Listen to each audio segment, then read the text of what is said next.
Hello and welcome to the news at 5 on Channels Television. I'm Joke Rogers. Here are the news and reports we're tracking for you at this hour. The Federal High Court in Abuja has refused the bail application filed by the Bauchi State Commissioner for Finance, Yakubu Adamu, and his co-defendants who are facing allegations of terrorism financing in the tune of $9.7 million. In his ruling, Justice Emeka Nwite held that the charges brought against the defendants posed a threat to national security and public safety. He further stated that terrorism-related offenses undermine the nation's social order and that releasing the defendants on bail ahead of trial could endanger the public. The court, however, ordered an accelerated hearing of the case. Justice Nwite thereafter adjourned the matter until January 13 for the commencement of trial. The commissioner and his co-defendants, Balarabe Abdullahi Ilela, Aminu Mohammed, and Kabiru Yahya Mohammed, were remanded in Kuje Correctional Center following their arraignment on a 10-count charge on December 31, 2025 by the Economic and Financial Crimes Commission. Well, 5 soldiers have been killed and 5 others injured after a suspected improvised explosive device detonated near Gubio in Gubio local government area of Borno State. Details of the incident remain sketchy, but the theater commander, Joint Task Force Operation Hedinkai, Major General Abdulsalam Abubakar, confirmed the incident to Channels Television. The suspected IED is believed to have been planted on Sunday along the highway targeting the military. Gubio is located about 100 kilometers north from Maiduguri, the Borno State capital. The attack is coming at a time when the military says it's recording significant successes against insurgents by arresting several suicide bombers during the Yuletide period and recovering several ammunition. More security matters. At least 4 travelers have been kidnapped by armed men on the busy Isolu-Isin road in Kwara State. According to reports, the incident occurred in the early hours of Monday when armed men ambushed motorists along the highway, a key route linking communities in Kwara South to the state capital, Ilorin. The incident saw the attackers operating freely on the road, forcing vehicles to stop before the attackers whisked the passengers to different locations. So far, no official statement has been made by the Kwara State Police Command to either confirm the attack or efforts to rescue the abducted victims. The leadership of the United World Congress of Diplomats, in collaboration with the International Institute of Experts on Political Economy, are asking President Bola Tinubu to sustain the ongoing onslaught on terrorist groups across the country and forestall Venezuela's experience in the country. The group, which commended the Nigerian and United States' recent collaboration to flush out terrorists in the country, expressed concerns about the need for the government to further reassure the American government that the country is determined to end terrorism by deploying someone with a military experience to support the efforts of the Minister of Defense.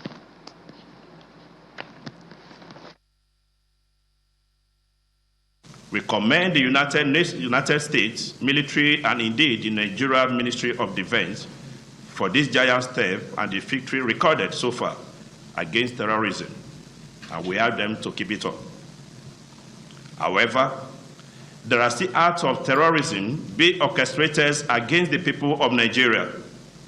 The recent banditry attack at Gasuwa Danji in Niger State, where over 30 people were killed in a few days ago, has called for total concern and therefore called for cleansing of perceived trace of accused sponsors of Boko Haram from the government with specific focus on Ministry of Defense. We must guide against this Venezuela incident where a whole president of a country is taken in the custody of a full military actions by the United States of America. We don't want Nigeria to be treated in that manner, because if anything happens to Nigeria, it has also happened. You have already captured the whole continent. So we want Mr. President to learn from the lessons of the past, particularly the ongoing incident in Peninsula, so that Nigerians will not experience us. And we are calling Mr. President to take steps and make sure that he fish out those that are undermining his positive initiative, and make sure that the people that are actually hiding behind it, which have already been mentioned. When you pass an allegation against someone, you don't need to slip over it. So you make sure that you cleanse your government and let the citizen trust you. The General Officer commanding 2 Division of the Nigerian Army, Major General Chinedu Nebife, has called for stronger synergy in the civil-military collaboration, especially between the military and the media, to counter misinformation and disinformation. General Nebife noted that this would encourage deeper public trust in security operations across the southwest and parts of the north-central zones of Nigeria. He made the call at a media parley with journalists in Ibadan, the Oyo State capital. Our Oyo State correspondent, Bukola Oriowo, reports.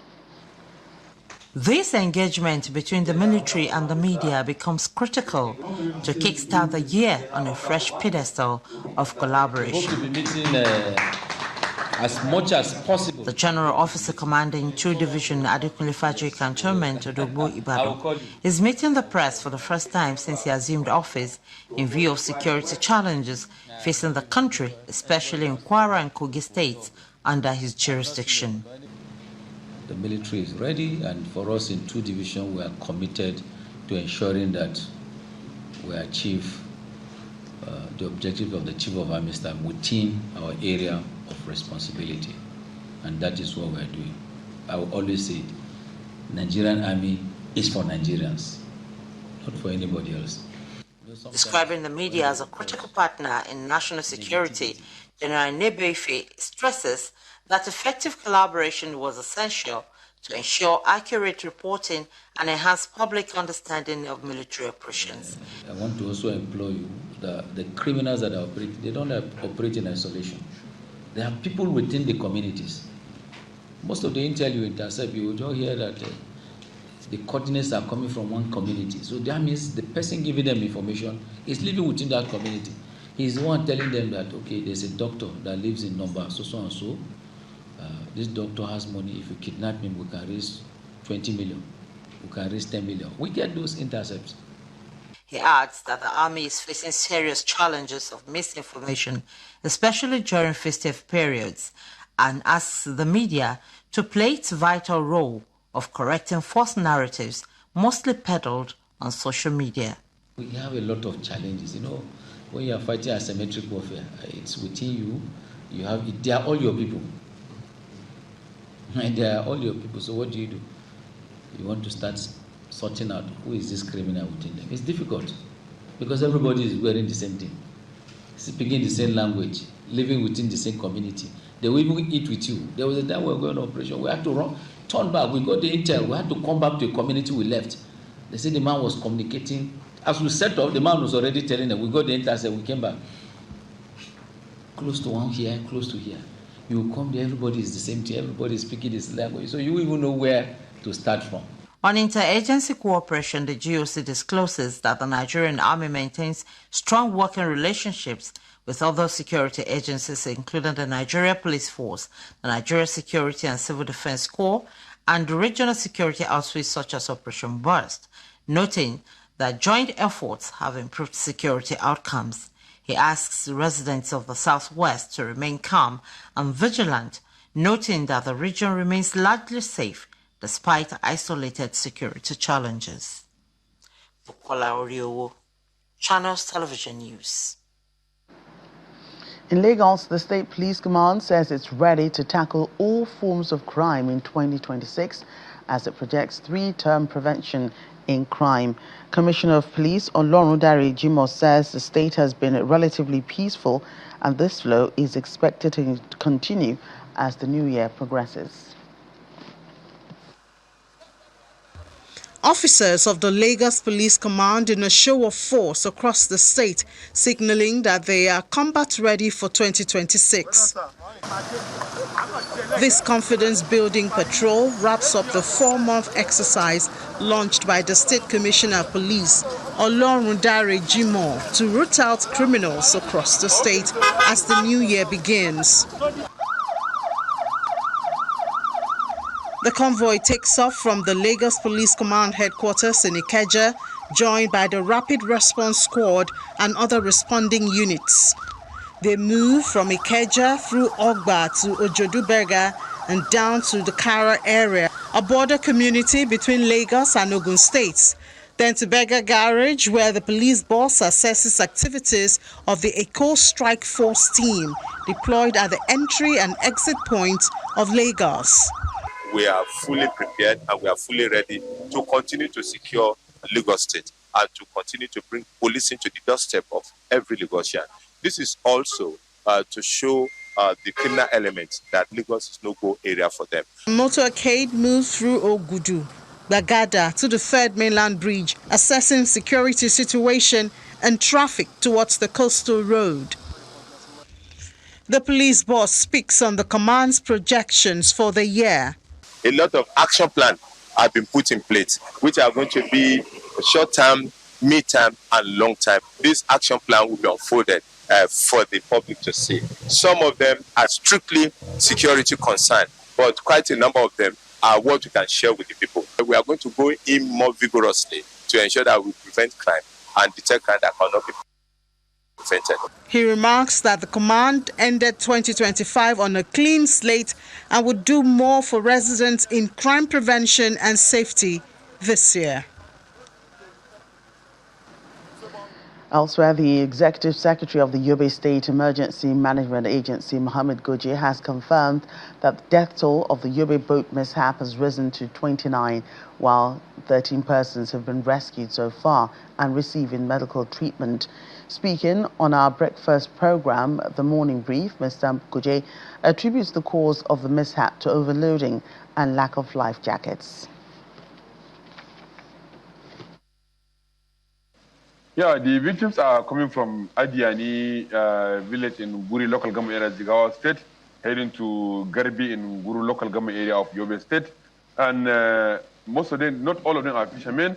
They came, I think, from market and some of their businesses. There are young girls and women who are also from wedding and other activities coming back home. So, and almost 80% of them are from Yobe State. So, but then from preliminary report indicates that the cause of the Mishap is due to overload of the boat, because evening time is around 7:48 p.m. So maybe it's the last boat that is leaving that community in Jigawa State to Yobe State. The latest update is 29 bodies have been recovered and have been buried according to their respective rights, and 13 were safe. Those in the hospital were also discharged. So far, the key challenge is we are still searching for remaining 8 to 10 bodies that we presume are part of the boat Mishap. There are approximately 52 bodies suspected to be in the boat. Unfortunately, there was not any single life jacket in that boat. But institutionalizing the use of the life jacket, ensuring that the commercial riders are abiding by the laws, and policing the waterfront. And this is what I'm saying, that we're looking at options of now reaching out to the Ministry of Police Affairs so that the policing of the waterfront through Marine Police will be deployed, which is very rare in the northern part of the country.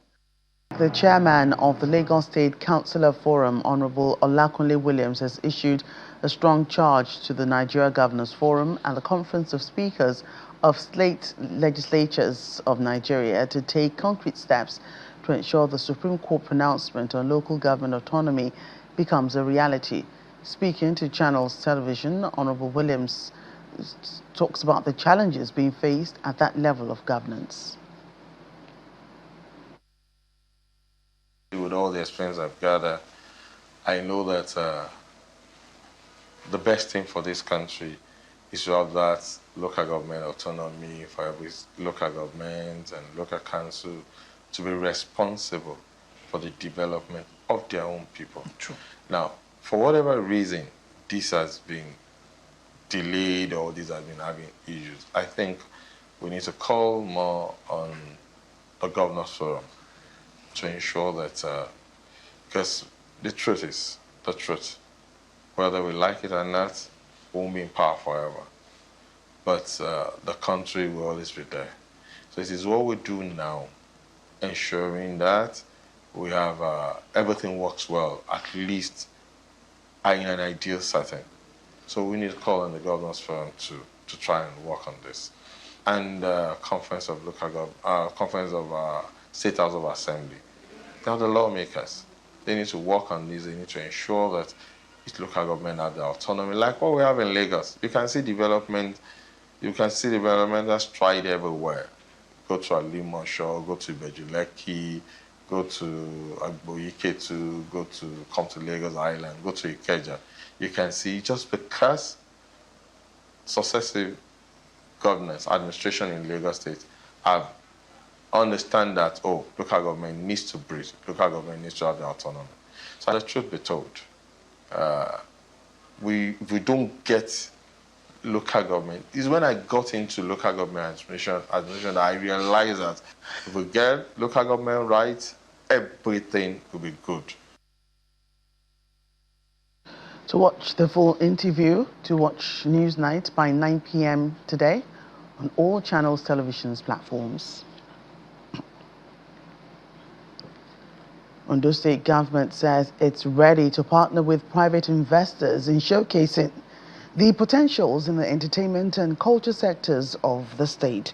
Governor Lucky Aiyedatiwa gave this assurance at a cultural festival in Akure, the state capital, indicating that his administration is already exploring these sectors in order to boost the state's economy. The Gani Fawemi Freedom Square in Akure, the Ondo State capital, hosts a maiden edition of the Heritage Experience Cultural Festival, which showcases the Yoruba, Igbo, and Hausa cultures.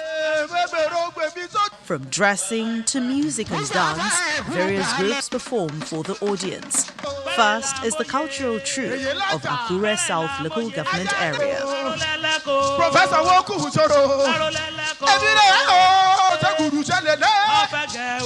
It's followed by performances from the representatives of the Yoruba, Igbo, and Hausa tribes.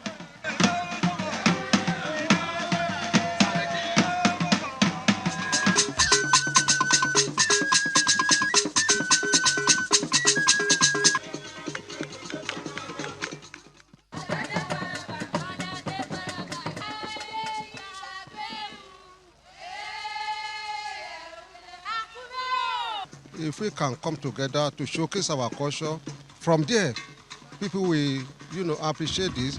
If even our younger generations, when they come to culture, they don't know nothing about our culture anymore. So, and we don't want our culture to just fade out like that. So, through culture and unity, we can do better. So that's the reason why we are here today. Governor Lucky Aiyedatiwa, who is represented by the Commissioner for Culture and Tourism, Honorable Afolabi Adesoji, commends organizers for creating job opportunities through the event. We are very grateful. The ministry is very grateful for showcasing our culture, for showcasing our arts, and showcasing our tourism potential of Ondo State. We are indeed very grateful to him for this magnificent carnival. The chairman of Ondo State Council of Traditional Rulers, the Olowo of Owo, Oba Ajibade Ogunwoye, is represented by the traditional ruler of Isikan, His Royal Majesty Oluwagbemiga Ojo. The organizer did so well for them to have gathered all the tribes, major tribes in Nigeria, to this event today. Give us so much joy. This is to promote our culture, our heritage, our way of life from this generation to upcoming generation, and to cherish it and build on it and keep it. Because I must tell you, our culture is our way of life. The Yoruba have their own culture, the Hausas, the Igbos have their own culture. What we need is to promote them and live in harmony within Nigeria context. The cultural festival provides a platform for diverse forms of entertainment, bringing back to limelight the indigenous cultural practices of the tribes represented.